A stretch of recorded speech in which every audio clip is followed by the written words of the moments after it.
Mas graças a Deus deu certo e o senhor está aqui, né? Eu raramente, olha, eu acho que você pode contar nos dedos. Eu acho que esse é o terceiro podcast que eu faço a convite, né? Eu tenho lá minhas restrições, tenho muito medo do tal do clickbait. Aconteceu comigo uma vez, o rapaz me perguntou se eu tinha sido processado alguma vez por causa de cura e tal. Aí eu respondi, sim, já fui. Eu acho que todo mundo que ora por cura tem um momento que você sofre com isso, né? E aí, rapaz, 4, 5 dias depois tinha um clickbait assim, ó. Eu fui processado por falsa cura. Meu Deus do céu. Olha só, não foi isso que eu falei, né? Então eu fiquei muito chateado. E eu falei, ó, fui aí na melhor das intenções e tal, e não foi nada disso que foi falado. Então, um outro detalhe de podcast é que muitos sabem que o que dá audiência mesmo é a confusão, né? A treta, só lá treta.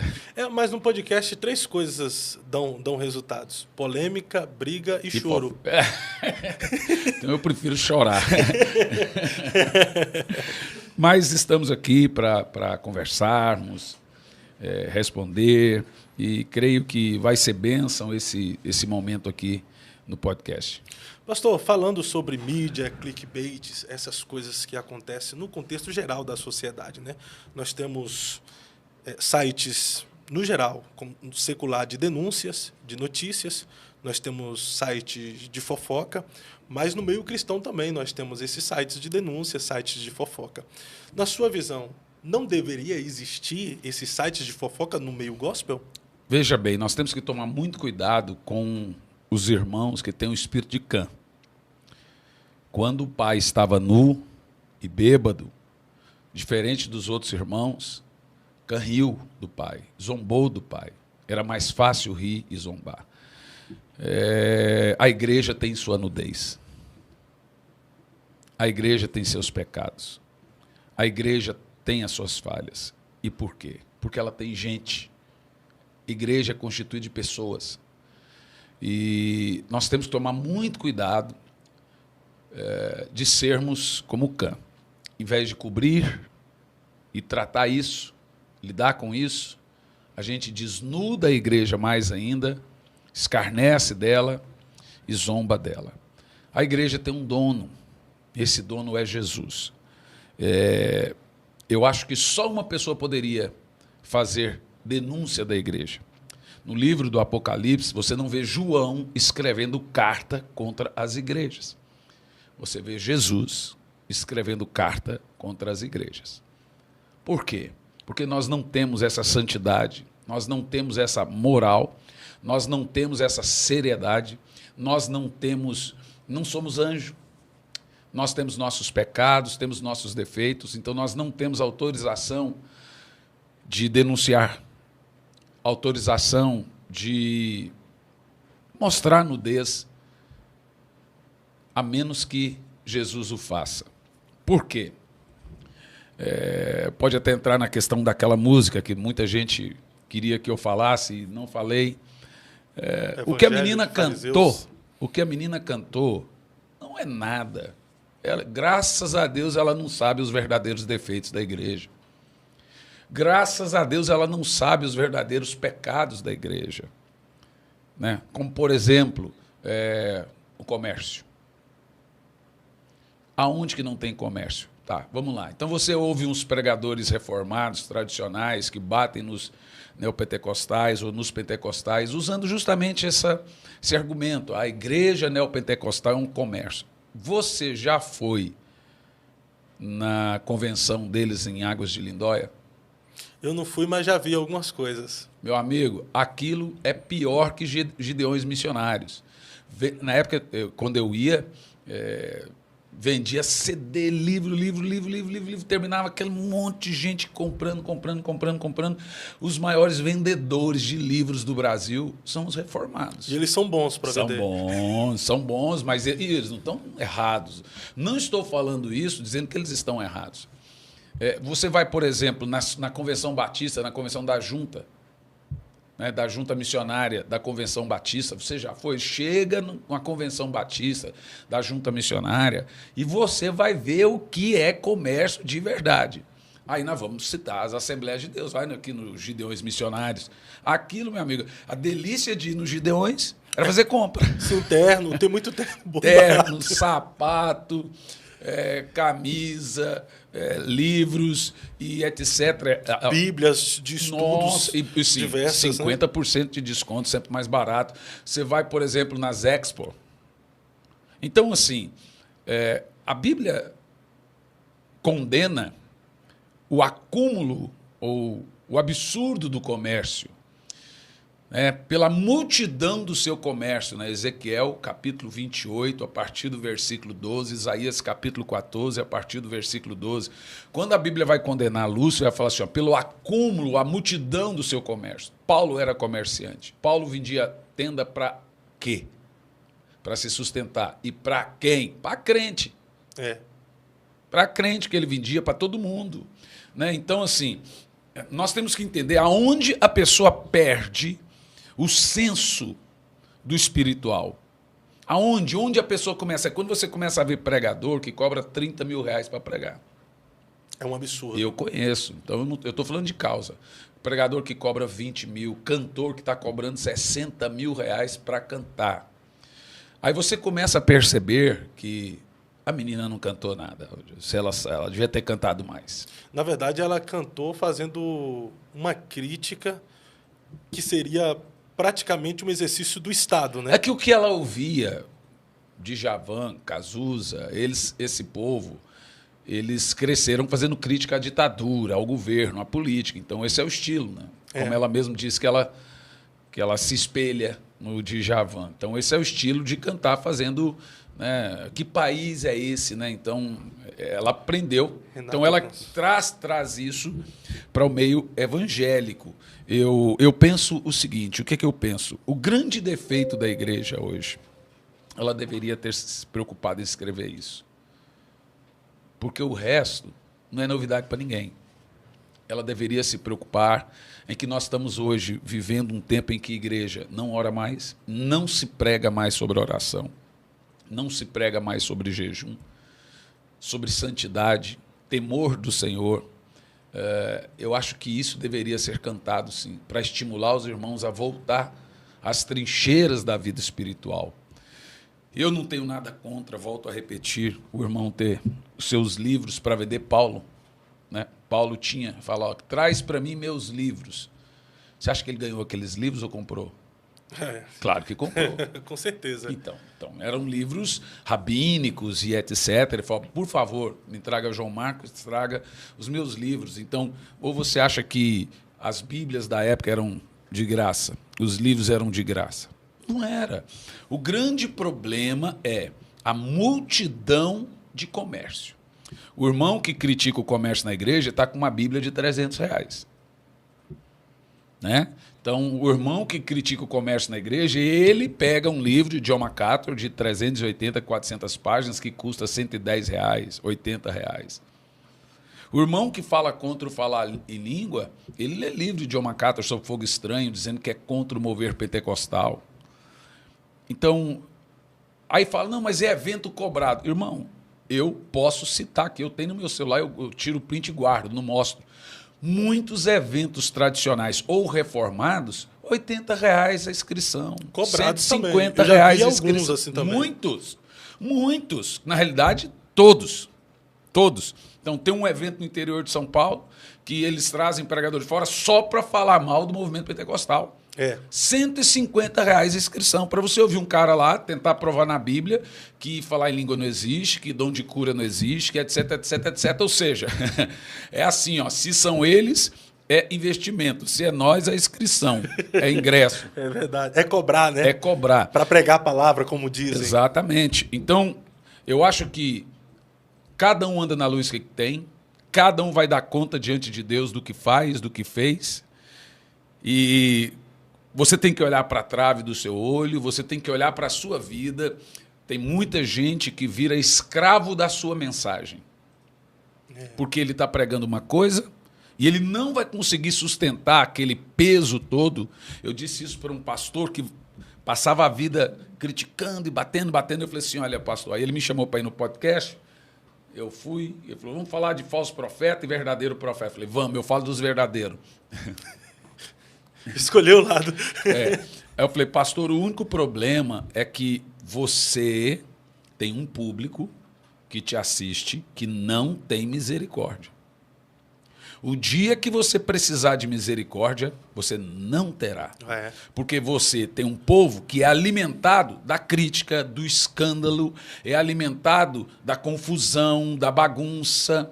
Então, se fala assim, dois brigou lá, o cara corre na mesma hora no YouTube para ver quem brigou. Isso não é gente, é corvo. Então, esse tipo de gente comem carniça, escândalo, se alimenta de confusão. Você está entendendo? E aí eu falei para ele, falei, você, um dia, você vai precisar do seu público. E eles não vão te ajudar. Por quê? Com a mesma medida com que medi. E ele precisou, o público foi bater nele, bateu pesado. O mesmo público que seguia ele, bateu pesado nele. Ele perdeu lá, num dia, uns 350 mil seguidores. Estava próximo de 1 milhão. Perdeu porque ele tomou um posicionamento que o povo não gostou. E apanhou muito. Você está entendendo? E por que ele apanhou muito? Ele começou a lidar com um pouco, entendendo que dentro de uma igreja, igual uma pessoa uma vez falou assim, eu queria ir para a sua igreja, pastor. Mas tem muito hipócrita lá. Eu falei assim, tem espaço para mais um. Vem para cá, né? Opa, pode chegar aqui. Então, assim, eu queria um lugar para eu me sentir bem. Eu já falo, vai para o shopping.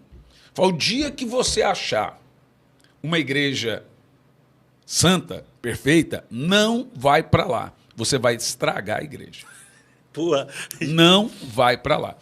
Então, quando a pergunta que você me fez sobre essa questão de jogo... Irmão, se você for viver de escândalo, essa é a medida que você está vivendo. Com a mesma medida que você mede, você será medido. Eu acho que a igreja do Senhor Jesus, ela não merece isso. Ela não merece ser comparada com aquilo que parece a igreja. Ela não merece ser comparada com aquilo que usurpa e está dentro da igreja. A igreja do Senhor Jesus é maravilhosa. Eu convivo com muitos pastores, muitas igrejas, gente que sobe em cima do púlpito já com o olho molhado. Então aí você já sabe quando um cara é homem de Deus, quando os olhos dele são molhados. Ele já sobe em cima do púlpito, ele é quebrantado. O povo dele é quebrantado. Dentro daquela igreja tem disciplina eclesiástica. Então, muita gente condenou durante muitos anos o fato das Assembleias de Deus fazer disciplina. Sim. E hoje é o que falta.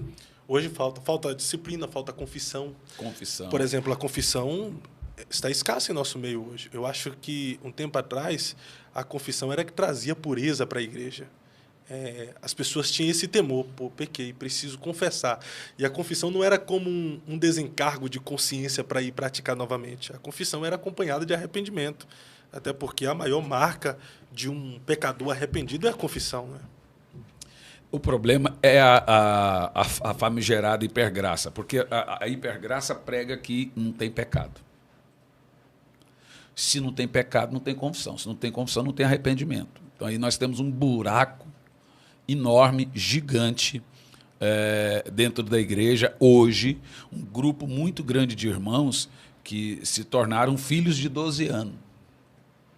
Filhos de 13, 14, 15 anos. O mais conhecido, adolescente. Sim. Que ele está sempre certo, os pais estão errados. E que quando a coisa não sai do seu jeito, ele dá birra. Então é o que a gente tem hoje dentro da igreja. E qual o nosso problema hoje dentro da igreja? É que essa geração desses filhos de 12, 13, 15 anos, essa geração de crente, ela vem de um cristianismo para cá de uns 25, 30 anos. Isso eu concordo. Isso eu concordo com a pregação de um pregador reformado, que ele dizia que se você é crente de 30 anos para cá, a chance de você não ter se convertido de verdade é muito grande. Na verdade, ele não fala a chance, ele diz, você não se converteu. Eu prefiro tirar essa frase dele. Tá meio parecido com ele até, pastor. Né? Eu prefiro tirar essa frase que você não é convertido e dizer a chance de você não ter se convertido de verdade é muito grande. Por quê? Nós somos de uma época que tinha círculo de oração, tinha culto na terça-feira de doutrina, E o povo ia para a igreja, eles não iam atrás de um carro, de uma casa. E eu puxei na minha memória esses dias, fui lá no meu baú da felicidade da minha mente esses dias e encontrei que o número 1 porque o povo ia na igreja era para ser batizado com o Espírito Santo. Realmente, eu sou dessa época. Eles iam para ser batizados com o Espírito Santo. Era o que mais se falava em cima de um púlpito, o que mais falava, irmãos, você precisa ser batizado com o Espírito Santo. E ninguém pensava em mais nada. Então, isso sumiu, isso não tem dado mais essa evidência, essa ênfase, não tem reverberado esse assunto. E aí o que nós temos agora? Em muitos lugares, muitos irmãos fracos. Eles estão fracos, eles não aceitam disciplina porque não conhecem o fundamento bíblico da disciplina, porque nós passamos a ser uma igreja também de concorrência. Então, como tem uma igreja perto da minha, tem um pastor perto do meu, então eu estou concorrendo com ele, eu não vou bater no povo e perder o meu povo para ele. Tem isso também. Tem. Então, aí você não disciplina, você não corrige. A disciplina bíblica é um assunto sério, é um assunto grave. A Bíblia deixa claro como você tem que tratar um irmão quando peca e como você tem que tratar um pastor quando peca. Isso não existe mais na igreja. Não existe mais busca do Espírito Santo. Não existe mais a disciplina. Não existe mais tratar. Eu tenho alguns pastores na nossa comunidade que caíram em pecado e estão em disciplina. E tiveram que ir no microfone, em cima do púlpito, e pedir perdão para a igreja, como a Bíblia manda. Quando ela fala do pastor, se o presbítero cair, corrija-o publicamente para que toda a igreja tema. Eu falei, meu irmão, você fala do seu jeito, eu falo do meu. Eu posso falar nas suas costas, ou com você em cima do púlpito, ou você pode falar. De qualquer forma, a igreja vai saber. Então, hoje, nós realmente vivemos um tempo muito difícil para a igreja do Senhor Jesus, porque aquilo que é santo, aquilo que é sério, aquilo que é poderoso, está sendo tirado. Mas eu creio que vai mudar. Vai mudar. E o senhor está nesse desafio aí, trabalhando em cima desse resgate da pureza, do resgate da oração, da busca incessante pelo Espírito Santo. Quem te acompanha vê que geralmente o senhor tem batido nessa tecla sobre oração, jejum e busca incessante pelo Espírito Santo.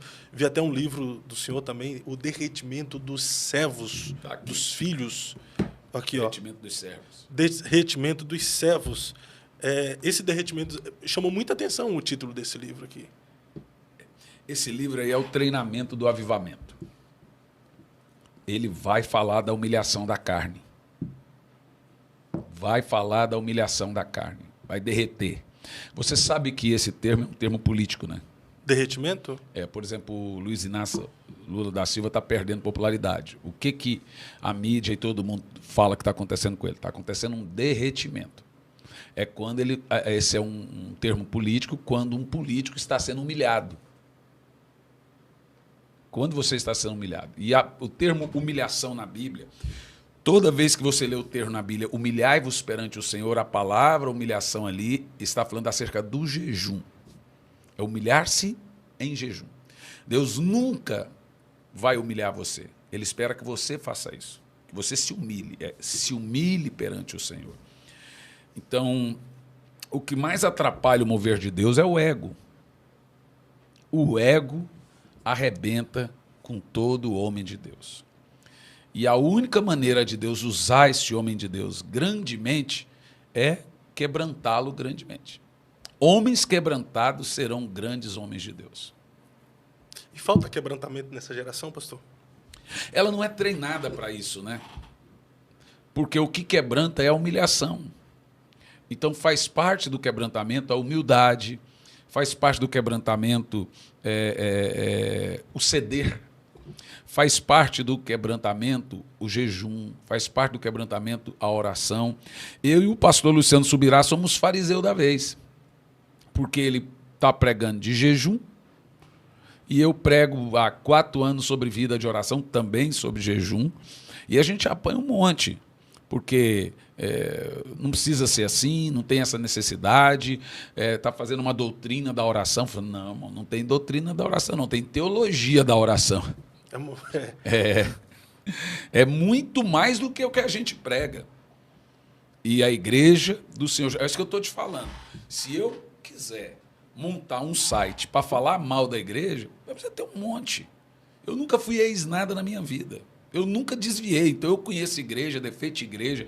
Quando o Oséias de Paula gravou um disco e tinha uma jaqueta nas costas, assim, o nome do disco era Do Jeito Que Eu Sou, o meu pai pediu todas as igrejas que não cantassem as músicas do Oséias de Paula, porque o Oséias de Paula tinha caído da fé, que era o termo que se usava na época, caído da fé porque ele estava com a jaqueta de couro. E porque ele chamou Jesus de você. Naquela época. Era blasfêmia, uai. Nossa, Deus. E a hora que o meu pai viu a capa do disco do Oséias de Paula, ele arrancou o disco de dentro da capa, aquele disco de vinil, e rasgou, porque era de papelão, era um envelopezinho, e ele rasgou porque tinha o Oséias de Paula com a jaqueta de couro. Rapaz, vocês me veem aqui agora com a calça rasgada. Foi uma decepção, então, na época, pro seu pai, né? Ver o Oséias de Paula. Nossa, Deus, e a gente gostava demais de Oséias de Paula. Oséias de Paula era a cara da juventude. Ele e Voz da Verdade. Mas agora eu posso dizer que Voz da Verdade deu uma caidinha na fé, né? Não. Na verdade, você sabe que eu vejo um negócio desse, eu fico triste demais. Voz da Verdade sempre entrou em polêmica. A Assembleia de Deus, uma vez, se não me falha a memória, entrou na lição bíblica por eles serem unicistas, né? Mas a vida toda, a Assembleia de Deus fez vista grossa. Voz da Verdade nunca negou para ninguém que era um unicista. Mas existe uma acusação que eles fazem do Voz da Verdade que eu acho injusta, que o Voz da Verdade não crê no Espírito Santo. Isso é um absurdo. Todas as músicas dele cantam o Espírito Santo. Então, assim, o problema do Voz da Verdade, qual que é? Voz da Verdade canta Jesus como Senhor e Deus. Aí são unicistas. Então, mas o cara vai falar, Jesus é Deus. Segundo, o Espírito Santo é Deus. A única coisa que eles vão dizer é que Jesus é o Pai, que Jesus é o Pai encarnado. Não é que ele é Deus encarnado, é o Pai encarnado. E aí que está a polêmica, mas a Assembleia nunca ligou para isso. É só que, vamos agora a mocidade cantar. E ficava em pé lá 30 jovens, 50, cantando o quê? Por toda a minha vida. Não, essa é recente. Além do Rio Azul. Essa é nova, é Além do Rio Azul. Morte, choro. Até hoje canta. Até hoje canta. A mocidade levantava e cantava Além do Rio Azul. Um grito de liberdade. Escuro, um grito de liberdade. Mas como é que não canta as canções? Além pra do quê? Rio Azul. Pra quê? É isso aí. Então, o problema... Então, os pastores não ligavam. Agora que estão dando uma que estão preocupados... Não, porque a Voz da Verdade... Todo mundo sabia. Eu era adolescente e sabia. Que o Voz da Verdade não crê que na trindade em 3 pessoas. Eles crê na trindade em 3 manifestações. Então, o Pai é uma manifestação de Deus, o Espírito Santo é uma manifestação de Deus e Jesus é uma manifestação de Deus. Mas é um único Deus em 3 manifestações, não é em 3 pessoas. E eu vou te falar uma coisa. Você já viu o Carlos Moisés debatendo isso aí? Vi lá. Se o trinitariano não tiver muito bem armado, leva uma coça, menino. Mas ele se perde um pouquinho também. Porque ele também não leva a Bíblia. Porque explicar o que ele tenta explicar não é fácil também. Não, e outra, só tem uma coisa. Eu já fui fazer debate com unicista. Se você não tiver bem armado, porque eles são treinados para debater. Vai fazer um debate com os judeus, por exemplo. É isso aí. É isso aí. Eles são treinados para o debate. O meu problema, coitadinho, do Carlos Moisés, que eu acho assim... Carlos Moisés é o nosso... Como é que chama? Aquele cara que... É um patriarca da música, né? Aquele cara de secular que tem a voz forte igual ele. Esqueci o... Você conhece lá o... Bate na porta do céu lá. Zé Ramalho. Zé Ramalho. Então, o Carlos Moisés é o Zé Ramalho. Ele canta mais que o Zé Ramalho. O problema do Carlos Moisés agora, que eu acho que ele está caducando. O que ele está fazendo e está fazendo de propósito para jogar na mídia é um absurdo. Cantar em cima do púlpito música secular e falar, estou sentindo a presença de Deus. O seguinte, ou ele está caducando, ou ele está bebendo vodka, ou fumando maconha. Misericórdia. Não, mas ele está viajando. É feio. Tá viajando. Eu gosto demais, é feio isso que ele está fazendo. Não, sim. Tá viajando. Não tem o que fazer. Até um batismo que ele fez de sunga, ele poderia colocar um short rapidinho ali, né? Não tem. Mas eu acho que o cara tá querendo quebrar a religião e acaba fazendo outra. O cara pega a birra da religião e está quebrando outra, fazendo outra. O pai dele sempre foi um pastor que manteve a igreja, ele assumiu E ele tem uma chance de fazer uma boa igreja, porque ele tem idade, maturidade. Agora, maturidade já estou em dúvida, mas ele tem um ministério tremendo. Ele uma história, né? Eles têm umas músicas lindas. Não precisa chegar em cima do púlpito e cantar Phil Collins. Então, pastor, mas muita gente tem que tomar esse cuidado aí, a fim de bater na religião, não trazer uma igreja como uma igreja libertina, né? Está acontecendo isso com muita gente. Vamos lá, o Ed René, o próprio Godin. Pô, esses E caras você percebeu? Tem história no Brasil, mas estão descambando demais, velho.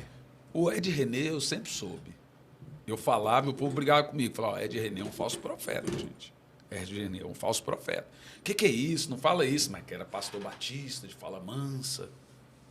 Deu no que deu. O Ricardo Gondim já tem muitos anos, né? O problema do Ricardo Gondim é a ferida que ele tem das Assembleias de Deus. O Ricardo Gondim era o intérprete de Jim Swaggart. Sim, não. E as mensagens clássicas o próprio Caio Fábio, as mensagens clássicas do Caio Fábio.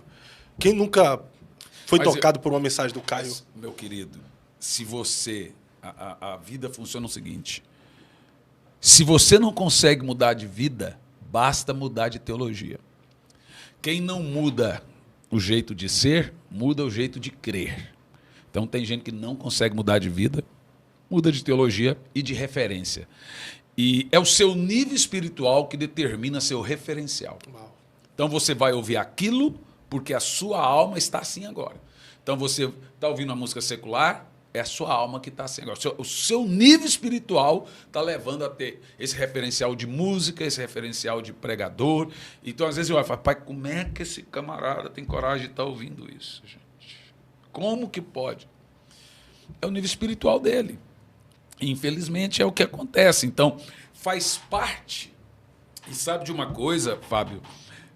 Deus está permitindo isso. Eu acredito. Para ver a diferença entre o que serve a Deus e o que não serve. Entre quem é e quem não é. Seria isso a separação do trigo e do joio? Exato, exato. A apostasia e o escândalo. Deus tem algumas maneiras de limpar a igreja dele. Uma delas é o escândalo. O escândalo limpa a igreja. Literalmente limpa a igreja. Quem vai para a igreja por causa de Deus, não sai. Quem vai por causa de homens, sai. Então, Deus sabe que tem gente que não se converteu, não teve uma experiência com o Espírito Santo. Teve uma experiência religiosa. E aí o que acontece? Então, ele permite o escândalo e a apostasia para limpar a igreja dele. E ele limpa a igreja dele com isso. Nós já vemos isso na Bíblia. É a maneira que Deus sacode ali, e peneira ali, e não tem outra maneira dele limpar a igreja dele. E aí o camarada não está firme em Cristo, o cara... Veja, honestamente falando, vamos ser bem honesto. Aquela menina cantou aquela música num reality show. Sim. Reality show é o quê? Comércio. É. É um comércio ou não é? É sim. Estão Claro em busca que- de um prêmio. Prêmio, não só os cantores, os donos do reality. Eles não fariam aquilo sem... Até os jurados estão ali para se aparecer, promover algum projeto que eles têm. Exatamente. Então, aquilo é um reality, então é um comércio. Então o reino virou comércio. Né? O que eu vou te dizer, uma coisa muito clara. Ali, não é o estilo de música que eu gosto. Tirando a teologia da música, que eu não questiono, eu acho que a música é ruim. Tanto que a menina não ganhou o reality. E alguém questiona que o sistema foi contra a menina para não ganhar. Foi não, gente. Você ouve a menina que ganhou. A música que ela cantou na final com tambor e aquilo lá, não tinha como ganhar. Não tinha a qualidade necessária para ganhar. Isso agora eu não estou falando, então não adianta brigar comigo, o pastor Renan está falando mal da menina. Não, eu tenho direito de falar que É uma eu opinião, né? não gostei do estilo da música. É minha opinião. Agora vamos lá, ela mirou a igreja e acertou o Estado, e o Estado agora foi fazer alguma coisa, né? Então, e Deus usou. Eu acredito que Deus usou ela para. Você vê agora, estão lá fazendo a CPI do Marajó. A senadora Era tudo errado. tentou e não conseguiu. Uma música que foi para tentar atacar a igreja, mas a própria Bíblia diz que todas as coisas cooperam para o bem dos que amam a Deus. Agora, você viu quem fez os comentários? Boa parte, não todos, né? Eu vou ser bem honesto com você. Eu conheço, como eu já te disse, os defeitos da igreja, onde é de fato um comércio danoso, e é de fato um comércio danoso. Então, eu acho que tudo tem o seu limite. Lembra lá aquele vídeo que aconteceu, o documentário da Hillsong na Netflix, que o pessoal reclamava que a Hillsong nos cultos tinha o lado Platinum, o culto era dividido em 3 partes lá, o público. O lado ouro, que sentava na frente, o lado prata, que sentava um pouquinho mais atrás, o lado bronze, que sentava, e o resto, a ralé lá atrás. Isso em culto. Você está entendendo? Então, isso sim é um comércio satânico, diabólico. Né? Fazer o comércio satânico. O cara... Cara, eu já fui... deixa eu te falar a verdade, em algumas conferências que eu fiz, em alguns lugares, até hoje não me deram um centavo. E você acha que eu vou ficar ligando e cobrando? Não, eu não cobro para pregar. Agora, se ele não dá aqui, Deus levanta outro que dá ali. Meu patrão é Deus. Eu não cobro para pregar. Agora eu tenho meus livros, estão entre os mais vendidos, isso aqui é a minha tenda. Eu, graças a Deus, tudo que eu tenho foi comprado com o dinheiro dos livros. Então, eu realmente me preocupo nesse rumo. Agora, olha para mim. Eu tenho 43 anos de idade. Viajei o mundo. Nunca, jamais, eu vou comemorar. Tá vendo a igreja? A igreja. Nunca vou falar da mulher dos outros. Jamais. Eu espero realmente que Deus... E Ele vai fazer, Ele sempre fez. Ele vai transformar a sua igreja. E é onde eu prego sobre o avivamento. E esse avivamento é um batismo de fogo que vai purificar a igreja do Senhor. E aí, na hora que a igreja estiver sendo purificada, muita coisa Deus vai tirando. Ele sempre fez isso. Entendeu? Não precisa eu sair na mídia. Ele é o dono da igreja, né? Ele cuida da igreja. Né? Ele é o dono da igreja. Eu tenho que amar essa igreja. Pastor, o senhor hoje, nessa atual geração, é um dos que mais falam sobre avivamento. Eu lembro aqui de uma frase do pastor Marco Feliciano, que é: avivamento é uma questão de sobrevivência. E há anos, desde que eu me converti, eu ouço pastores e pregadores falando sobre o avivamento. Está vindo um avivamento. A pergunta que eu faço é usando uma frase do Leonardo Ravenhill. Por que nós falamos tanto de avivamento e parece que esse avivamento ainda não veio? Por que tarda o pleno avivamento? A resposta é de Leonardo Ravenhill. Porque estamos dispostos a viver sem ele. É a resposta dele. Olha, deixa-me te dizer uma coisa muito importante. Eu encontro muitos motivos na igreja porque o avivamento ainda não veio. Mas eu encontro já muitos motivos porque ele vai vir. Um deles é essa menina, veja bem, como eu gosto de separar o meu gosto musical do conteúdo da música. Sim. Eu amei o conteúdo da música. Porque é real, é fato. É real, né? É fato. O meu gosto musical, por quê? Porque eu jamais ouviria Djavan. Eu jamais ouviria Cazuza, que Caetano. É o estilo musical dela. Caetano. É o estilo musical dela, MPB. Então eu não gosto. Eu sou de soul music, gosto de Casting Crows e etc. Isso ali não ouço. Entendeu? Então é isso, pro irmão separa bem as coisas. Né? Então, eu não acredito em um avivamento estilo País de Gales, hoje. Eu choraria e oraria, e já orei e chorei por um avivamento nacional, estilo País de Gales, estilo John Wesley, em 1736, e no País de Gales, em 1905. O que aconteceu naquele avivamento do País de Gales? O país inteiro foi avivado. As ruas se enchiam de gente buscando a Deus. As igrejas fecharam as portas porque não cabia de gente. Então não adiantava abrir a porta de uma igreja. O povo estava na rua, no estádio. Os juízes davam luvas brancas de presente uns para os outros porque não tinham o que julgar. Os pubs fecharam. E acabaram as brigas no lar. O povo queria ficar na rua cheio do Espírito Santo. E voltavam para suas casas em lágrimas. O do John Wesley foi a mesma coisa. Apesar dele ter sido terrivelmente perseguido pela igreja anglicana, chegou uma hora que a igreja anglicana teve que ceder, porque o povo não ia para a igreja, porque não cabia. As cadeias também foram abertas. Wesley visitava os presos, abriram-se as cadeias. Os presos se arrependeram de seus pecados e crimes e que estavam condenados a enforcamento foram perdoados. Aconteceu um outro dado com Wilberforce, que é acabar com a escravidão. Wesley acabou com a escravidão. Foi um avivamento social também. Foi um avivamento doutrinário, porque se não fosse o Wesley, todo mundo era calvinista, crendo que ninguém perdia a salvação, e fumando charuto e bebendo uísque. Todos eleitos. Todos eleitos, apesar do charuto. Apesar dos pecados.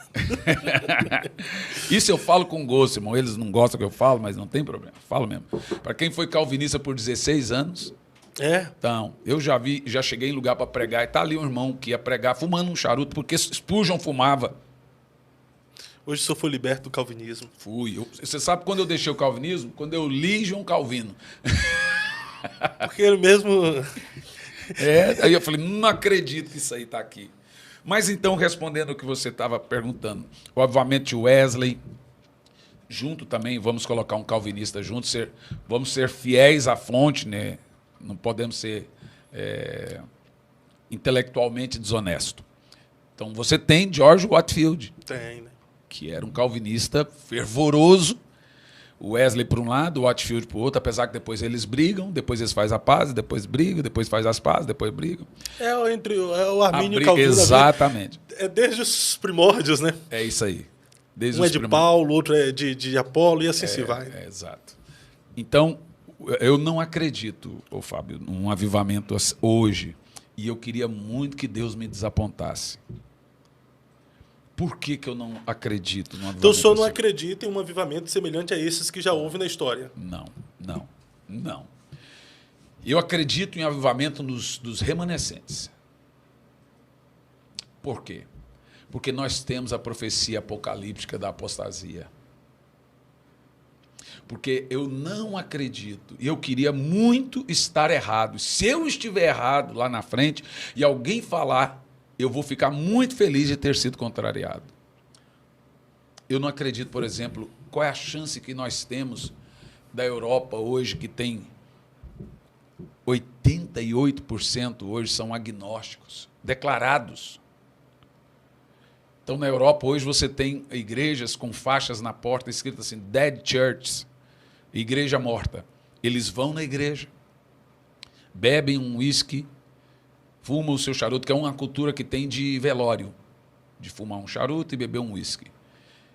E lotam a igreja, se despedem da igreja, e aí declaram a morte da igreja. É triste. É triste. 85% das cidades na Europa não tem um crente. Não tem uma igreja, não. Não tem um crente. Nós estamos vendo um mover sobrenatural lá entre imigrantes. Sim. Igrejas brasileiras. Brasileiras, latinas. Eu conheço todas elas. Mas de igreja europeia, assim, se tiver uma ou outra, sou uma igreja europeia, estamos em avião. Não tem. Não tem. E dessa forma segue os Estados Unidos. Nós temos um problema hoje na América, por que você me pergunta por que tarda o pleno avivamento? Temos um problema na América hoje grave. Você está pregando lá numa igreja, o cara põe 2 pontos no seu ouvido e fala que você tem 12 minutos de mensagem. 1 hora de louvor, 12 minutos de mensagem. E ali tem um risco no chão onde você tem que pisar. E aí o cara vem e fala assim, eu vou dirigir sua pregação, pastor. O cara está falando no seu ouvido aqui, um passo para frente, um passo para trás. Agora levanta a mão, a menina do Instagram está passando. Agora fala para o povo levantar a mão. Agora levanta a cabeça. Na América.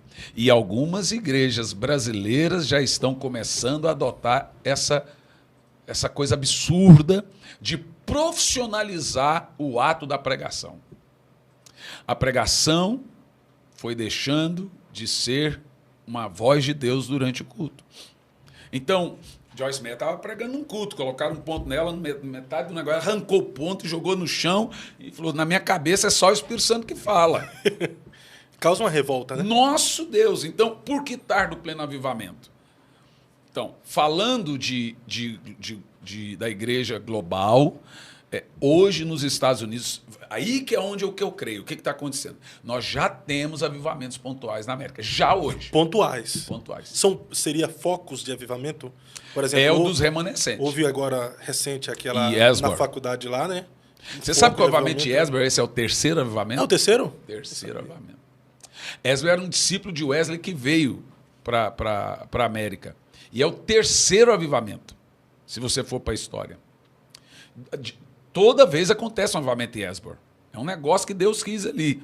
Já tem um pastor na América que ele já está... Ele começou uma reunião de oração por avivamento com mais 10. Eles já estão com 500 pastores orando por avivamento. Isso vai passar de 5 mil.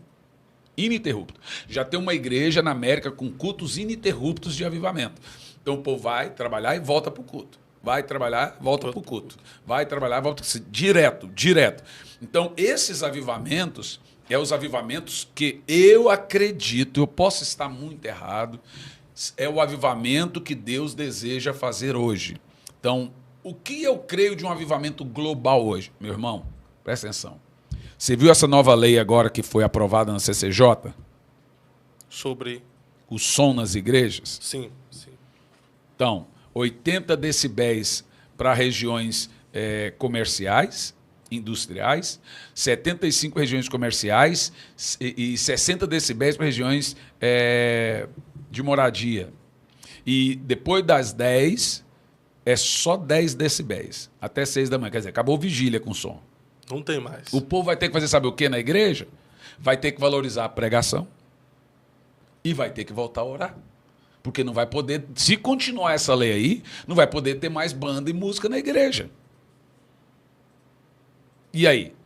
Igreja que, é o que eu estou te falando, eu sempre disse, igreja que o foco deles é o show, no caso ali, e não dão valor nenhum para a mensagem ou para a oração, vai ter que passar atenção, que vai ter o que no culto.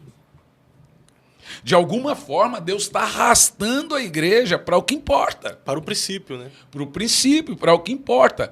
Então, o porquê tarde o pleno avivamento nacional hoje no Brasil? A resposta que eu tenho é Amós 8:11. Fome de Deus. Falta fome de Deus? Falta fome de Deus, falta respeito ao Espírito Santo. Respeito. O avivamento no Brasil, nós já tivemos... Na história, tem um livro grande que se chama Fogo do Avivamento, que ele conta a história dos avivamentos. Nós já tivemos, olha, você sabia? Saiu do país de Gales 2 missionários e vieram para o Brasil com a visão do fogo do avivamento. Assim como saíram de lá e foram para Mumbai, na Índia, em 1905, foram para tantos outros lugares, vieram para o Brasil. Quando chegou aqui nessa altura, em 1905, a Igreja Católica e 3 igrejas evangélicas tradicionais se juntaram e foram nos coroné, que é os fazendeiros, e a espancar esses 2 irmãos em praça pública, de sair sangue, e mandaram embora do Brasil porque eles estavam pregando o que Evan Roberts estava pregando. Fogo de Deus, avivamento, etc. Eles foram embora para o Chile, apanharam também lá no Chile. Aí foram para Los Angeles. O que acontece em 1906 em Los Angeles? Eles foram para a casa do irmão Seymour. O que acontece? O avivamento da Rua Azusa. Será que o avivamento da Rua Azusa era para ter acontecido aqui? Só Deus sabe. Então, nós já tivemos 18 oportunidades de um avivamento nacional. Alguns comentam, não sei até onde isso é verdade, que Billy Graham estava orando. Não está na internet. Orando pela bandeira brasileira e disse que daqui partiria um avivamento. Isso é verdade. Billy Graham estava na reunião de evangelistas em Amsterdã. E isso está em um livro dele. E aí fui para o YouTube. Está no YouTube, isso aí é verdade. Billy Graham ora pela bandeira do Brasil e diz que daqui partiria um grande avivamento. Eu acredito, Fábio, já tem igrejas em avivamento. Já tem. Mas por que está tardando tanto esse avivamento aqui no Brasil, pastor? O sistema não quer avivamento. O senhor, por exemplo, o senhor é um pastor que está liberando muito sobre as crianças esses avivamentos. Eu vejo, geralmente, vídeo do senhor dando uma ênfase para as crianças. E, ao mesmo tempo, eu vejo que as crianças hoje, na nação brasileira, são mais atacadas pelo mundo espiritual. Ideologias Macaé e tudo. Em Macaé agora, nós estávamos ali na reunião de avivamento, e o fogo de Deus descendo, e, de repente, do lado da igreja tinha uma pizzaria e uma festa infantil.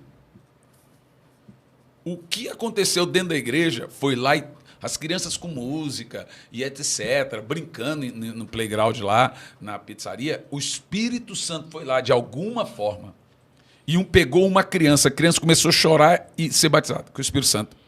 As outras vieram, todas as crianças na pizzaria, na mesma hora que estava tendo a reunião. Aí veio os tios e pais levar essas crianças para dentro da igreja.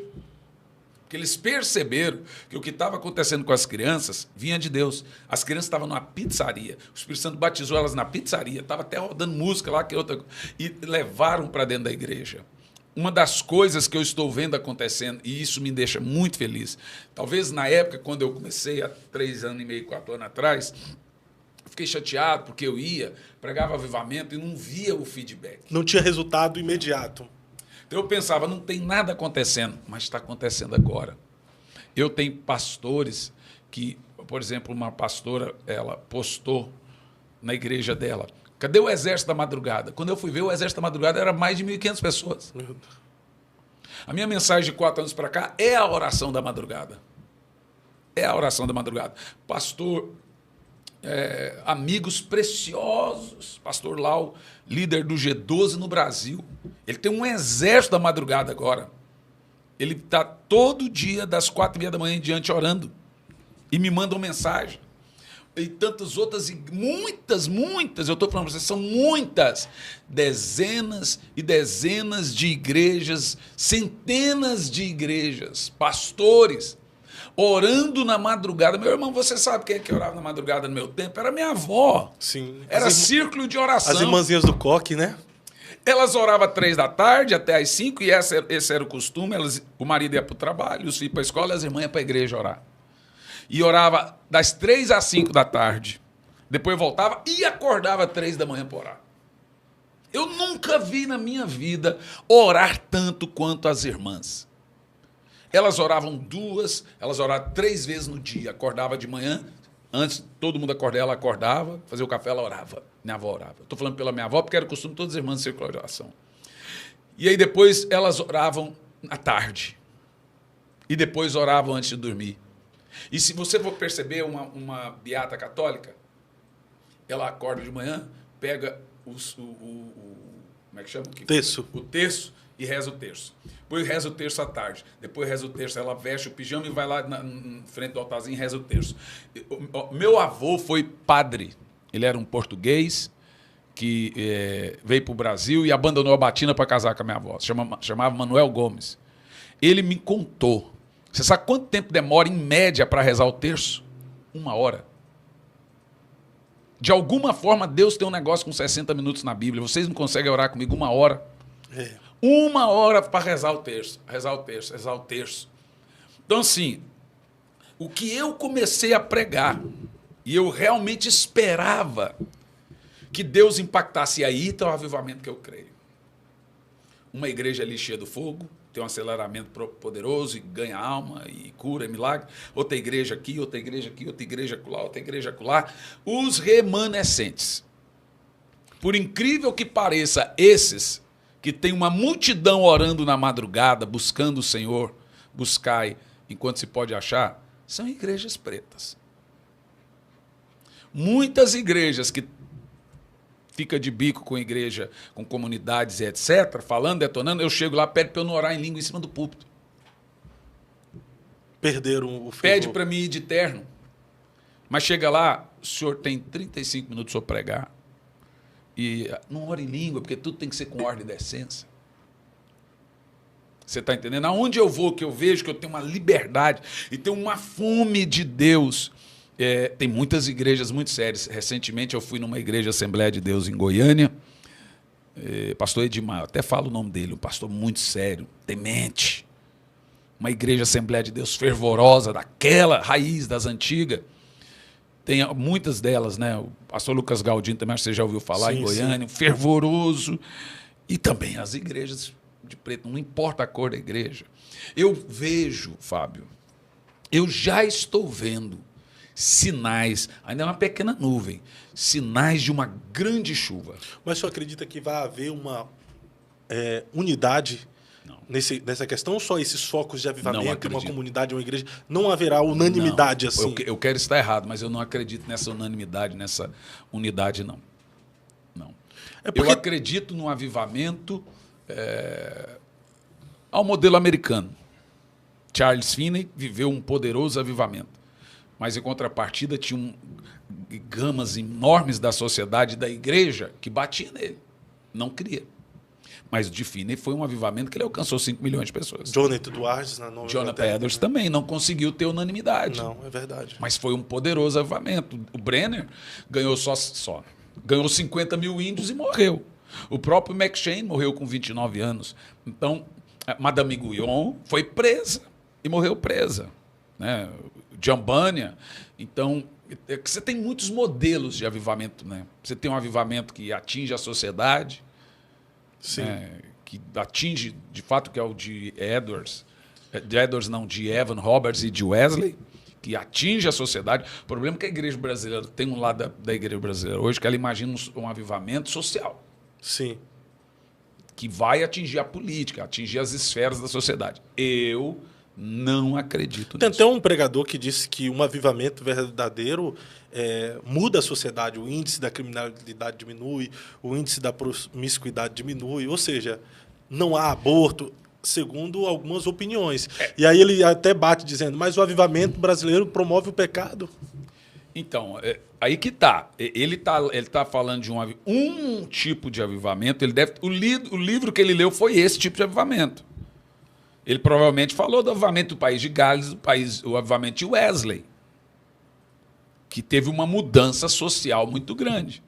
Não acredito que o avivamento brasileiro produz o pecado. Eu acredito que a igreja brasileira, os pastores, eu acho que eles estão perdidos. Muitos não sabem o que crer de fato. Então, ele leu um avivamento que produz uma mudança socioeconômica. Na época de Wesley, era necessário ter esse avivamento, porque de cada 10 casas, 7 eram um prostíbulo. Por causa da guerra napoleônica, tinha também a Revolução Francesa às portas, e aí John Locke traz a Revolução Francesa para Londres, e tinha Napoleão tentando entrar na ilha, e uma peste negra matou 100 mil pessoas de 300 mil habitantes. Então, qualquer coisa que o avivamento de Wesley fizesse seria um destaque. Tudo estava ruim, pior não tinha como ficar. Quando Wesley vem com esse avivamento, ele começa com 8 mil casas de oração. 8, gente. Você quer comparar o Wesley, quer viver o avivamento de Wesley, comece orando. Forte. Sem ser pretensioso, eu sei que a gente não tem resposta para tudo, existem respostas que só vêm de Deus, mas na sua visão hoje, como avivalista, como pregador, como pastor, qual é o avivamento que a igreja brasileira precisa? A igreja brasileira não precisa de um avivamento de números, ela já tem. Em 1994, nós tínhamos 10 milhões de crentes, temos hoje 85 milhões. Então não precisamos de um avivamento de números, nós já temos. Está comprovado que o brasileiro é bom para ganhar alma. Você sabia que das igrejas no mundo, uma igreja é uma das únicas que pede para levantar a mão e aceitar Jesus? É aqui? No Brasil. O Brasil, ele leva a sério esse negócio de apelo. Ele gosta de ganhar almas, ele sabe ganhar alma. Ele sabe atingir a família daquele irmão da igreja que não é crente. Aquele irmão é crente, fala, vou ganhar sua família. E ele ganha. As igrejas brasileiras são muito boas nisso. Então, esse avivamento de número, olha, não acredito. Nós tivemos, lá nos anos 2000, um mover muito grande com um louvor extravagante diante do trono. Então, você tinha Ana Paula Valadão de um lado, reunido 5 milhões de pessoas num canto, 3 em outro, 2 em outro, e você tinha também um avivamento com Dan Duque, David Killa, Antônio Cirilo, Ademar de Campos. Um avivamento bem extravagante, que surgiu até alguns com as besteiras, fazendo xixi em Londrina, demarcando território, cantando de costa pro povo. Todo avivamento tem uns doidos. É. Fazer o quê? Paulo tinha na época dele. Mas foi uma coisa muito poderosa. David Quilla, ele pedia para as pessoas, ele estava... ou ele ficava hospedado no quarto, na casa das pessoas, ou nos hotéis, ele dizia, deixa a comida na porta e eu pego. Porque ele estava em oração, orava o dia inteiro. Aí você não sabe porque que o cara subia no púlpito e a graça de Deus descia. Então, nós já vivemos essa identidade. Eu estive pregando agora recentemente no Rio de Janeiro, na igreja Sara Nossa Terra, com o bispo Francisco e a bispa Ana, e estava lá, e que congrega lá, o Silvério Pérez. Silvério Pérez é compositor de muitas canções na época do louvor congregacional do Koinonia. Ouve-se o júbilo de todos os povos. Ouve-se o júbilo, né? E Benê Gomes com A Único que é Digno. Então parece que eu viajei na minha época. E a nostalgia, igreja, né? A igreja também passou por uma fase muito boa entre os anos 88 aos anos 98, que aí foi um boom das comunidades. Começou aí. Começou. Então a igreja foi muito boa e ela também teve um aceleramento de conversão nisso. Porque teve até, nessa época, ele estava anunciando também a vinda de Jesus, houve muito arrependimento. Muito né? arrependimento. 1000 passará, 2000 não chegará. O povo vai nessas loucuras também. E aí, no ano 2000, entrou no Brasil o G12. As igrejas em célula. Tirando o lado de exageros e brigas, que teve briga entre eles mesmo, algumas divisões, foi uma colheita absurda. Porque nós saímos de 10 milhões de crentes para 85 milhões de crentes. Em compensação, nós estamos com 25 milhões de crentes desigrejados. Antes da pandemia, éramos 8. Agora são 25. Subiu de forma absurda. Em 3 anos. Esses precisam de um avivamento. Na realidade, infelizmente, nós temos 85 milhões de crentes, respondendo sua pergunta, que não estamos conseguindo refletir isso em mudança de nação. Então, o avivamento nós já temos. A gente só não consegue ativar esse avivamento que já está em nós. O que é o avivamento? O avivamento é pegar esses 85 milhões e fazer eles... transformar esse número, que nós somos bons de números. Nós temos números.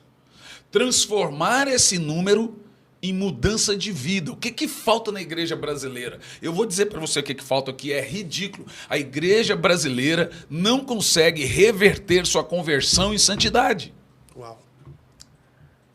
Ela não gosta de santidade, ela não ama a santidade, ela não ama separado. A mulher brasileira vai dentro da igreja de cropped, vai com um decote, vai com a sainha curtinha. Muitas vezes eu já tive que sair do púlpito, pegar o paletó que eu estou vestido e chegar na... Ô, irmã, com licença. E colocar na perna da irmã. É perna para lá, perna para cá, perna para lá, perna para cá.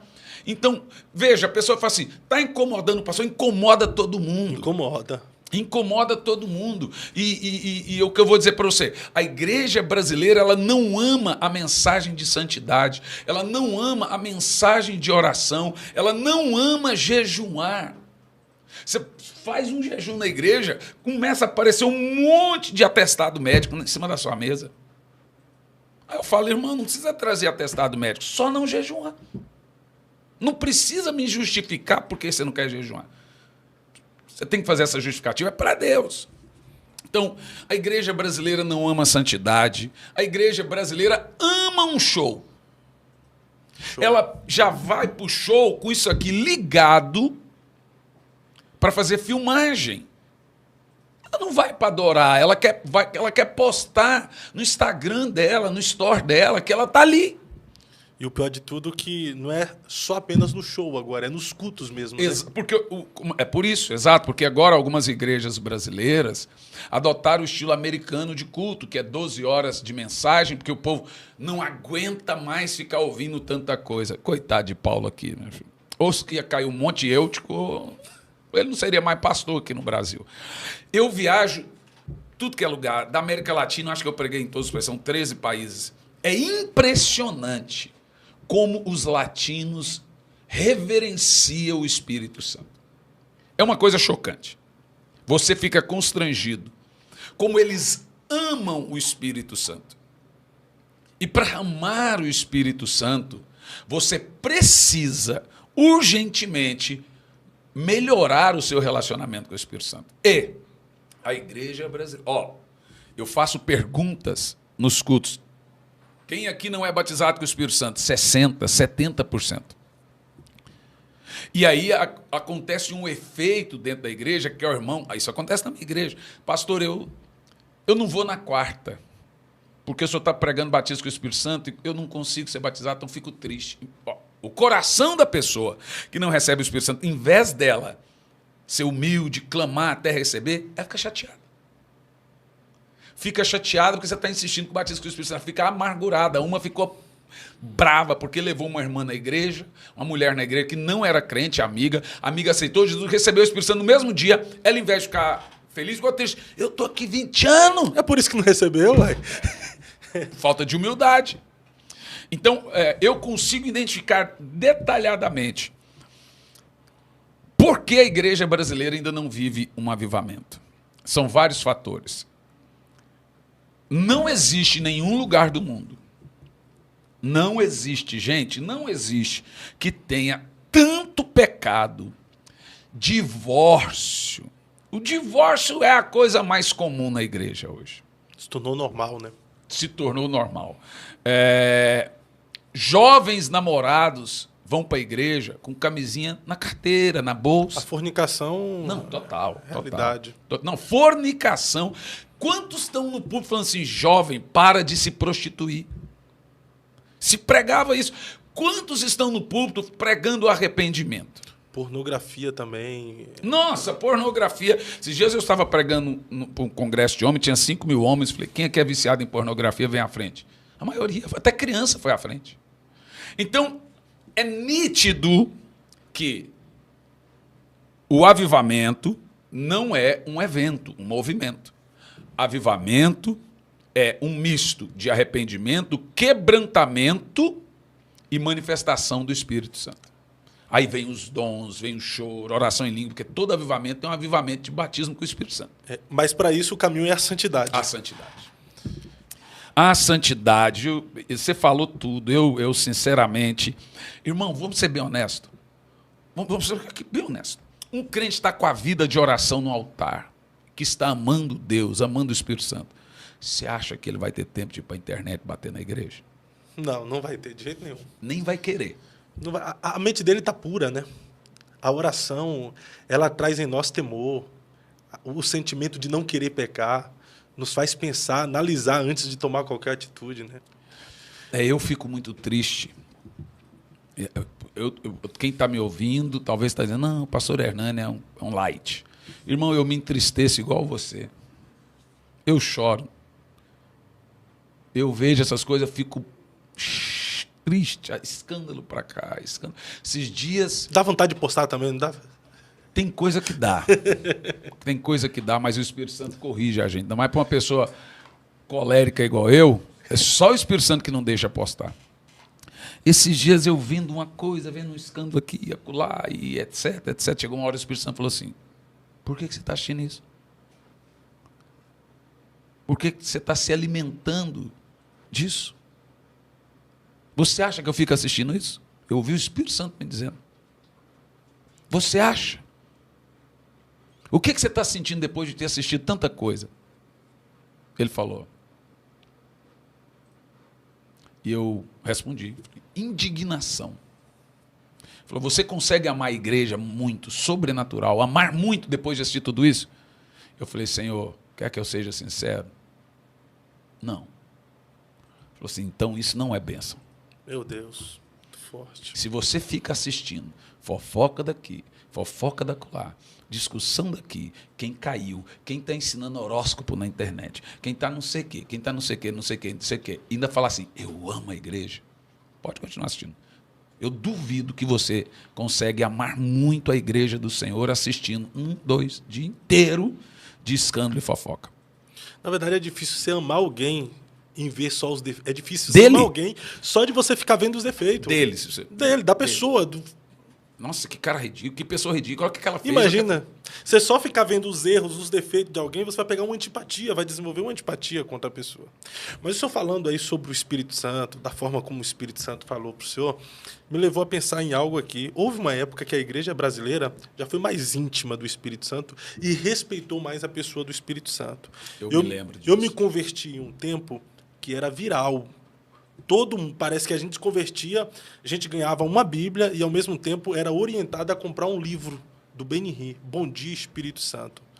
E quem lia aquele livro quando novo convertido, como, por exemplo, eu li, a gente desenvolvia uma comunhão com o Espírito Santo. Bom dia, Espírito Santo. Anda comigo, fica comigo. Só que apareceram no meio da caminhada os críticos Do Benihim. do Benihim. Eu vi fazendo um vídeo esse dia, eu fico revoltado. Do Benihim, que ao mesmo tempo criticou o livro Bom Dia, Espírito Santo. Dizendo que tem heresia no livro. Rapaz, eu vi aonde ele disse heresia, que absurdo. Sabe qual foi o argumento desse cidadão? Falou que o Benihim prega heresia porque ele disse para adorar o Espírito Santo. E não pode, não? Não é Deus? Então, eu queria saber disso. Não pode adorar o Espírito Santo? Não pode. Aí você pega lá no livro, que eu já li aquele livro um punhado de vezes, que o Benihim fala no livro que o Espírito Santo leva você a amar a Cristo. É uma desonestidade intelectual fazer isso. Por quê?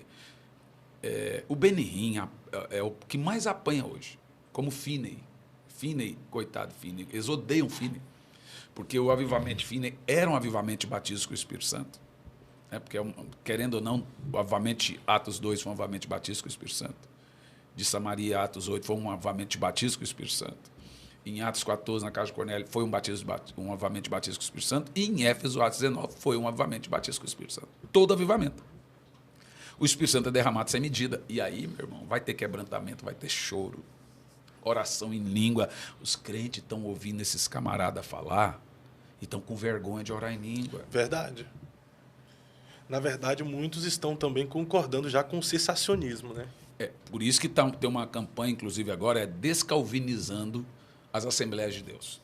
Está tendo uma campanha. Que infelizmente está aparecendo dentro da Assembleia de Deus. Aquele evento lá do Nordeste, é João Pessoa? Paraíba. Vinac. Vinac. A Vinac no Nordeste. Que era um evento pentecostal. Sim. Era um evento pentecostal. Agora eles trazem o cara cessacionista lá da América. O cara vai lá dentro de um evento que era pentecostal, que era um evento das Assembleias de Deus, para falar mal de dons, falar mal de línguas. E os pastores assembleanos, os mais criteriosos, eles cansaram também das meninices e começaram a levar a gente tradicional, porque eles são bons expositores, mas só isso. E aí o povo, isso já aconteceu comigo, levei um. Aí o meu povo começou depois a ouvir no YouTube outros, eu perdi uns 60 jovens. Saíram falando que eu era herege. Herege por orar em língua, herege por não sei o quê. Então, é o tipo de coisa que a gente vai ver, mas eu parei de ter medo e vergonha também de pregar contra. Então, no meu podcast eu falo que o calvinismo é uma doutrina que mata o fervor espiritual. Primeiro mata o pastor, depois mata a igreja. Então, para mim, isso já não é mais tabu, não. Não estou falando mal de ninguém, estou falando de ideia.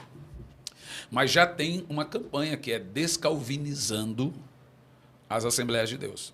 Só que eu acho que, infelizmente, se não for rápido, não sei se vão conseguir.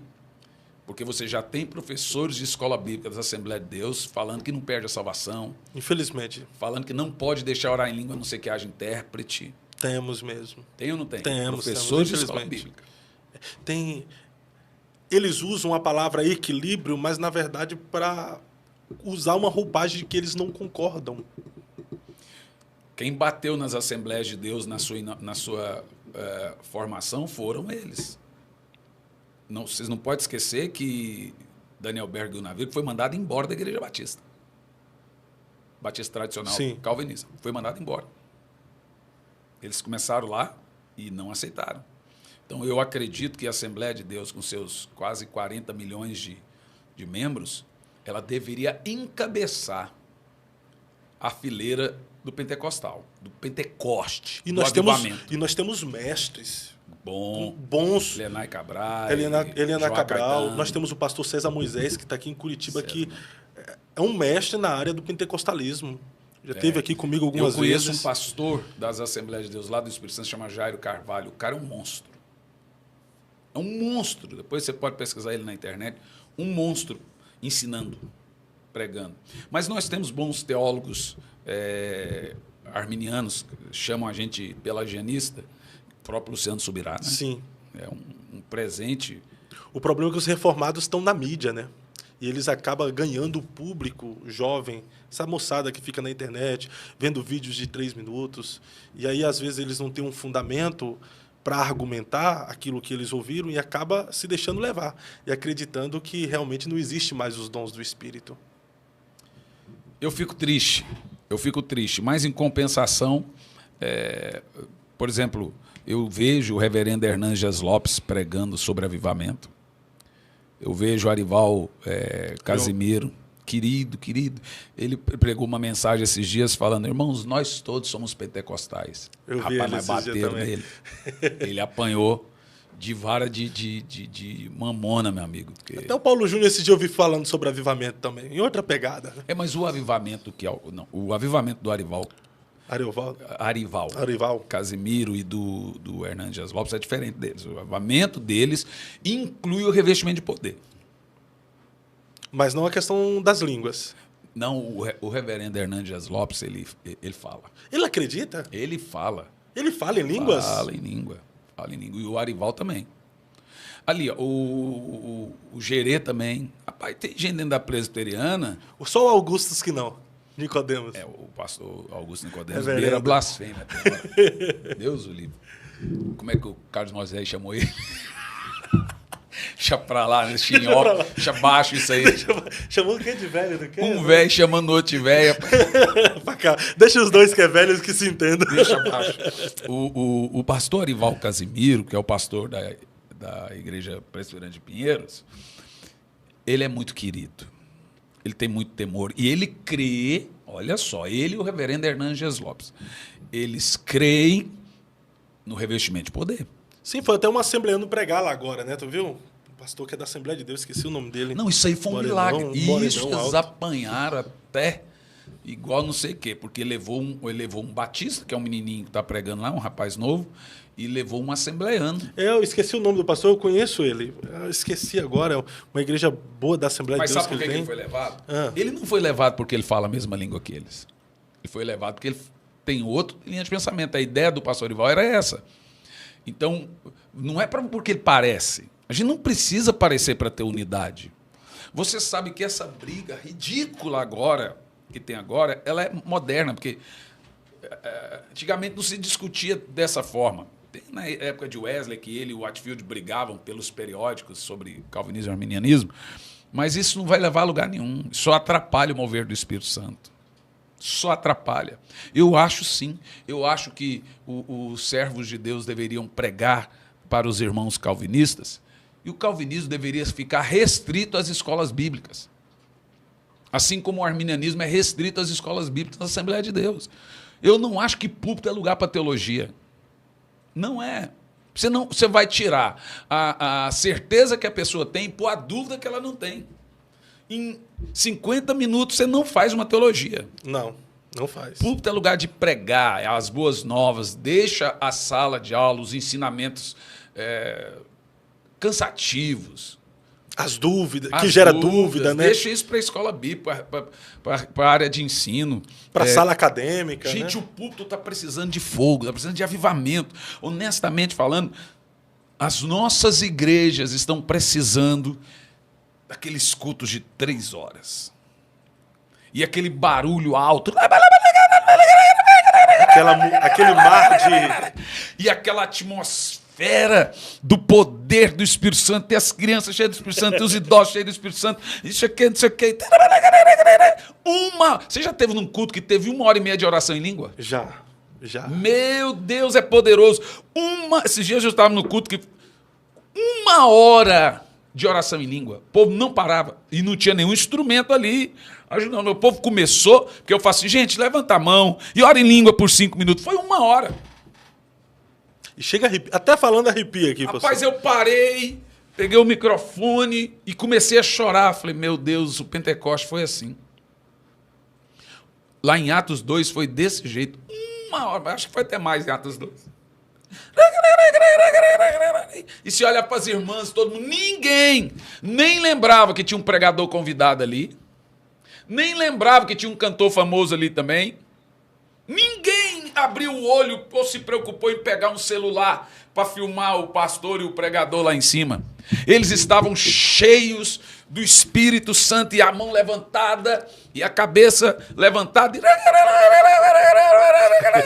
Esse é o culto pentecostal. O alarido de glória a Deus e Não aleluia. é o cara lá em cima do púlpito cita um texto e começa com um monte de achismo e agora é essa moda também de um pregador pregar contra o outro pregador. E os pregadores deveriam, não sei o quê. Ele está pregando para os pregadores. Então, assim, isso. eu tenho saudade disso. E eu vou te falar, não tinha som e o fogo desceu. Daqui um pouco, a hora que se confirmar essa perseguição à igreja evangélica através do som, vocês vão ter que voltar a orar em língua. Vai.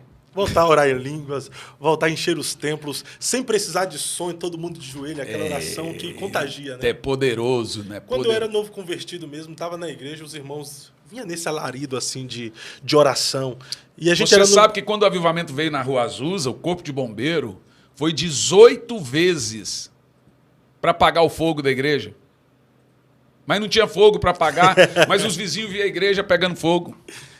E aí a multidão que começou a cercar a igreja para ver que barulho era aquele. Porque isso, oração em língua, dá um barulhão terrível.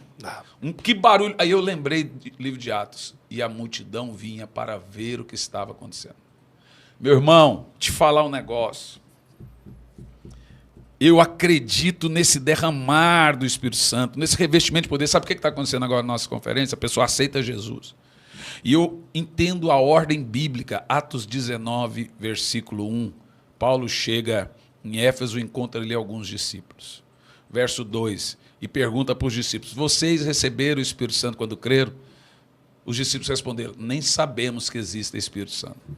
Paulo então prega, eles recebem Jesus. E Paulo impõe as mãos e eles recebem o Espírito Santo. No livro de Atos, por 4 vezes você tem essa ordem. Recebe Jesus, recebe o Espírito Santo. Ou seja,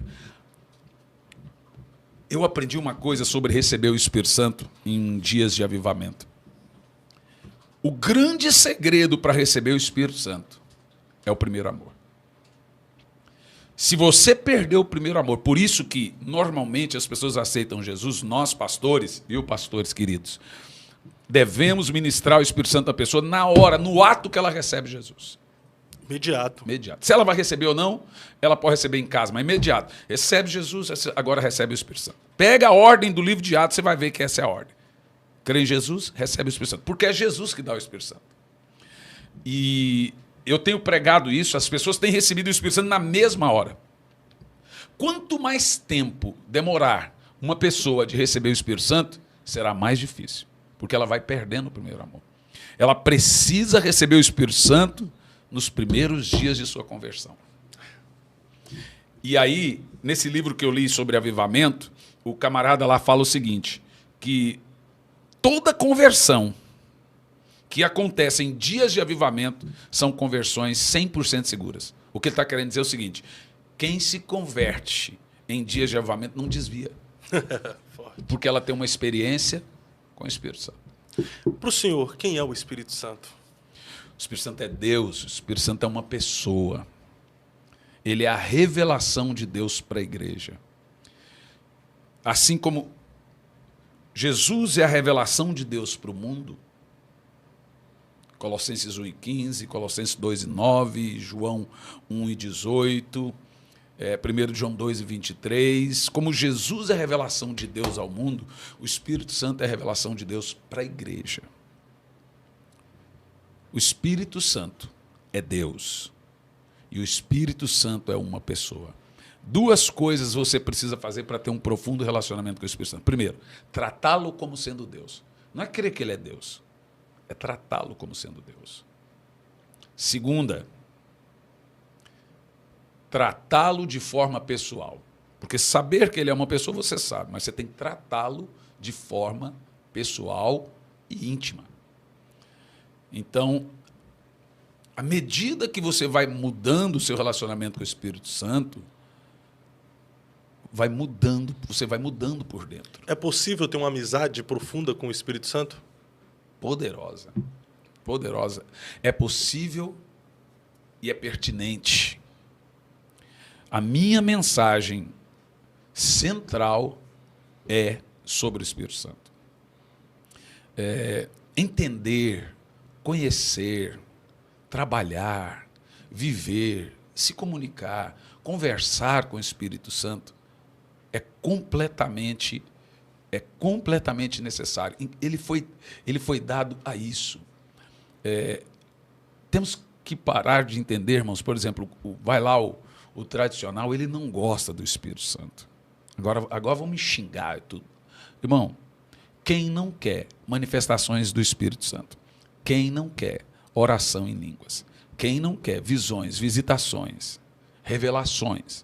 Quem não quer ouvir a voz do Espírito Santo? Como eu ouvi um esses dias dizendo, você não tem que ser sensível ao Espírito Santo. Um pregador que prega lá na Vinac, isso ele falou na Vinac, e fala que você não tem que ser sensível ao Espírito Santo, não gosta do Espírito Santo. Não gosta. Não gosta. Então não adianta ficar bravo comigo.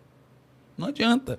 Não adianta. Eu vejo e eu estou vendo isso, crianças batizadas com o Espírito Santo com 3 anos de idade. Dormindo, a criança acordar orando em línguas. Minha filha, com 6 anos, foi no banheiro, não voltou. Quando eu olho, está lá a menininha deitada no chão do banheiro, e orando em língua. Eu pego ela no colo, ela põe na cama, ela coloca a mão no peitinho dela e fica ali sentado, e cochilo. Quando eu olho, ela orou em língua a noite toda. Glória a Deus. Orou em língua a noite toda, nem sabia. Então, você pode acreditar, se você não pode acreditar, para mim não muda nada se você não acreditar. Ainda assim é verdade. Maravilha. Pastor, o senhor disse que nós, como igreja no Brasil, desrespeitamos, ou seja, não respeitamos o Espírito Santo. Logo que ele é uma pessoa. Então, o senhor acha que o Espírito Santo está triste com a igreja brasileira? Então, como é que a Bíblia... É que eu vou te dizer, olha o ponto. Não entristeçais o Espírito. Fazendo o quê? Desprezando as profecias. É isso que Paulo fala. O detalhe da questão ali, desrespeitar o Espírito Santo, desprezando as profecias, você precisa entender. Existe profecia no singular e existe profecias no plural. Essa é a regra hermenêutica do entendimento. Profecia é o ato e o ofício da leitura bíblica. Isso é chamado de profecia. Quando Paulo diz pregue a palavra, a tempo e fora de tempo, a palavra pregar ali é pregueira. Pregueira é o ato e o ofício de pregar, é profetizar. Profecia, no singular, é pregar. Profecias, quando o apóstolo Paulo fala das profecias, a palavra que nós temos ali é prescrutar. É todos os dons do Espírito Santo são chamados de profecias. O que nós temos ali é profetismos. Então, quando Paulo diz desprezando as profecias, ele está falando desprezando os dons. Paulo diz que o fato de você desprezar o ofício da pregação, desprezar os dons espirituais, desprezar o mover do Espírito, você está apagando o Espírito. Sim.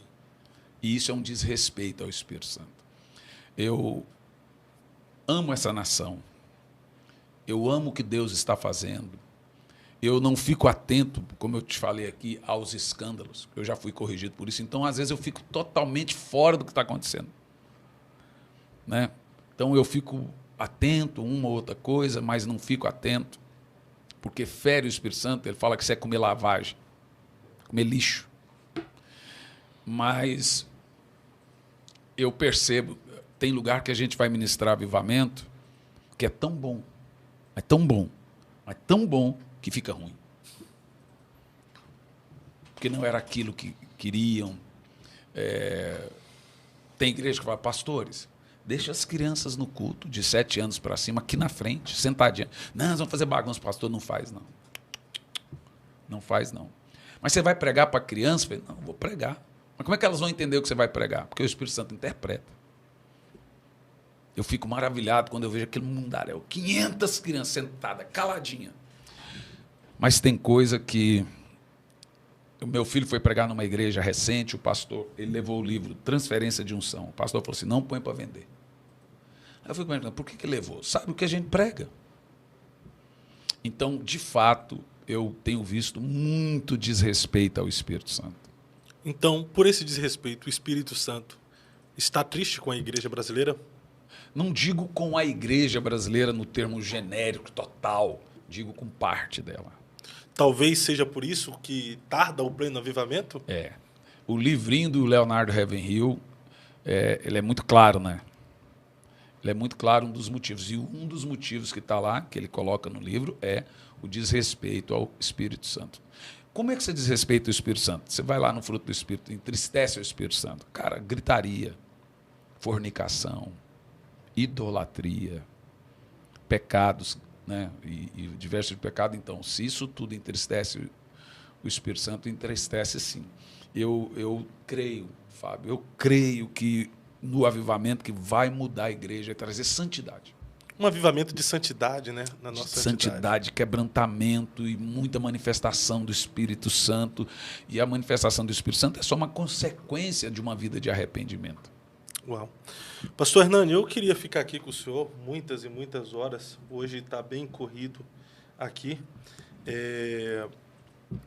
Mas gostaria que dentro da sua agenda, o senhor estivesse nos próximos meses aqui com a gente. O senhor está aqui em Curitiba.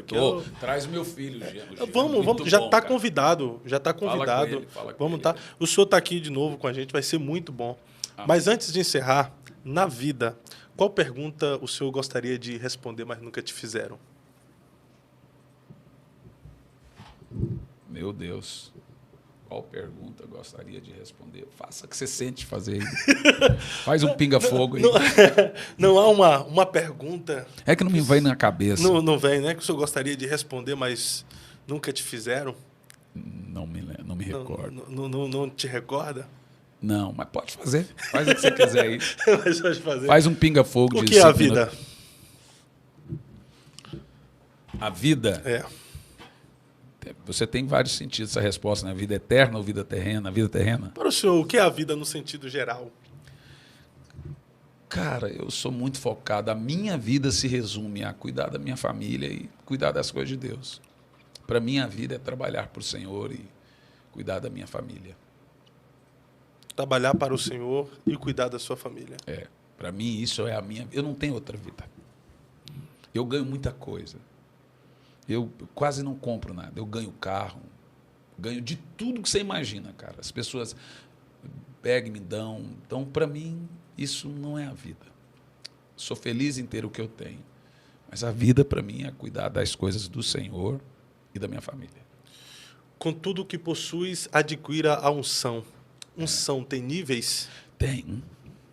Boa pergunta. Unção tem muito nível, né? Contudo, você citou uma frase de Ravenhill, né? Com tudo que possuis, vende e adquire unção. Está na mensagem do Ravenhill, unção, né? No livro. A unção é a coisa mais cara para se obter e a mais fácil de derramar. Talvez, por não entenderem isso, alguns pensam que a unção é também barata para obter. A unção é caríssima. A unção é muito cara. Toda vez que eu vou para o meu tempo de oração nas madrugadas, eu falo, Senhor, eu vim comprar óleo. Para mim, unção é caríssimo, porque está na Bíblia. Sai e compre azeite. Então, a unção, cara, é muito tempo com Deus, cara. A sua vida no altar é reflexo da sua vida no particular. Então, ela tem nível. Né? Tem muito nível. Agora, para derramar ela, segundos. Hoje... O mago pensou isso, porque viu que era fácil dar unção. Sim. Hoje, o senhor tem um ministério consolidado no Brasil. Grandes conferências, grandes eventos, grandes congressos. Mas acredito que nem sempre foi assim. Porque eu penso que rejeição, descrédito, desprezo faz parte de todo um escolhido, de um chamado. O senhor passou por isso? Não, ainda hoje tem. Até hoje? Você pode ser conhecido, mas sempre tem gente mais famosa que você.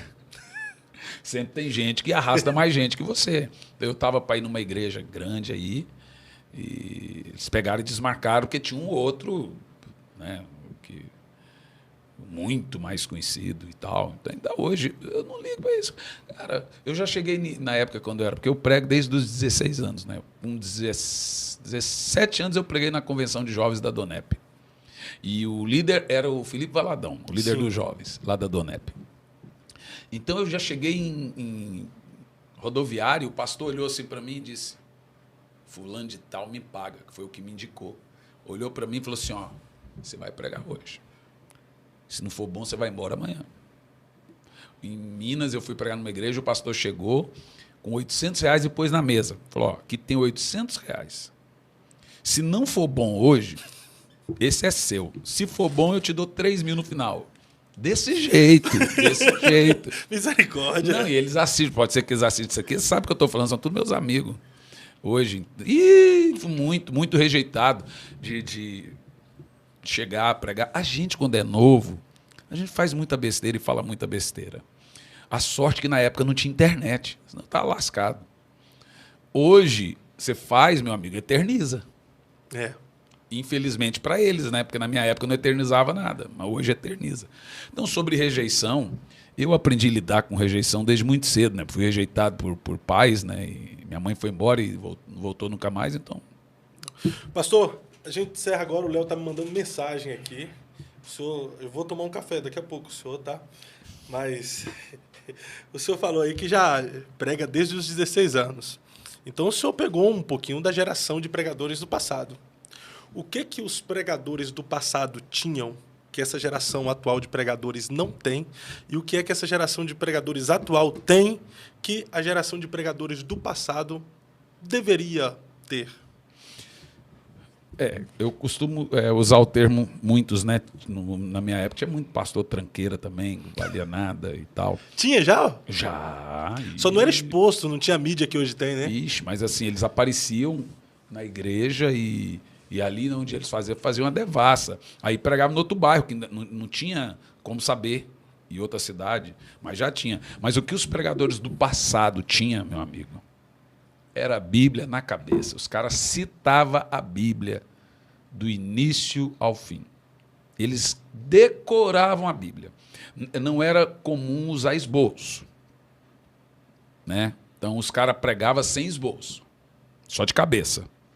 E isso era muito lindo, cara. O meu pai ensinou a gente a decorar a Bíblia, os pregadores do passado decoravam a Bíblia. Na minha época, o grande pregador famosão na época era Gilmar Santos. Gilmar Santos. Né? Napoleão Falcão. Napoleão. Luiz Antônio, o senhor chegou a acompanhar? Não, o que faleceu? No voo da TAM? Não acompanhei. Mas o Napoleão tinha uma cabeça. O Gilmar Santos está escrito em tal lugar. Gesiel Gomes. Gesiel, então, em tal lugar. Isso, Jim Swaggart. Jimmy Swaggart. Né? Então, assim, Bernard Johnson. Bernard Johnson. Meu pai foi discípulo do Bernard Johnson. Onde Bernard Johnson não podia ir, meu pai que ia. Eu fui criado debaixo das tendas de Bernard Johnson. Então, para mim... E tinha já aquele modelo de igrejas mais evangelísticas, que era a Casa da Bênção, né? Deus é amor, a Deus é amor. Uma hora antes de culto, eles ficavam de joelho dobrado, você passava na porta, oh Deus, Senhor, e tal, orava. Meu Deus! E Brasil para Cristo, né? Com Manuel de Mello. Verdade. O que os pregadores de hoje deveriam aprender com os pregadores do passado? Cara, ninguém conseguiu ficar rico no passado pregando. Não conseguiu. Eles não tinham livros também. Ninguém conseguiu. Eu não conheço quem conseguiu. O que eles deveriam aprender com o pregador do passado? Cara, os olhos molhados, a paixão pela palavra. Debruçar na Bíblia e estudá-la. Estudá-la e decorar o que você está estudando. Você subir no púlpito, pregar. É bonito ver um pregador citar a Bíblia. Hernandes Dias Lopes, Luciano Subirá. É bonito ver os pregadores citarem Bíblia. Sim. É bonito, não é feio, é bonito. O que os pregadores do passado deveriam aprender com os pregadores de hoje?